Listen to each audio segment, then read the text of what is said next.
चला तर आज बनवत आहे शेवगा, काळ्या मसाल्यातील शेवगा, गावठी स्टाईल, एकदम झणझणीत.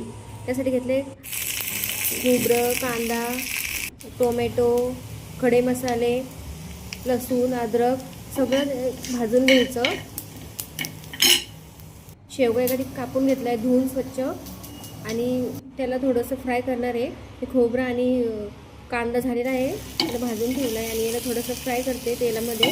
भाजलेल्या कांद्याला शेवगा परतून घेतलं आहे तेलामध्ये आणि वाटण थंड झालं की मिक्सरला लावून घेतलं.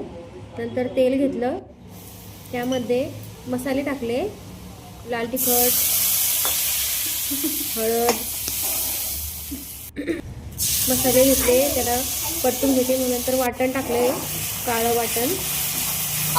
चांगलं तेल सुटेपर्यंत मीठ टाकलं. नंतर शेवगा फ्राय केलेले शेवगाच्या टाकल्या, त्याला थोड्या मसाल्यात परतून घेतल्या. मग नंतर तुम्हाला जेवढं लागेल तेवढं पाणी घ्या, कमी टाकलं तरी चालेल.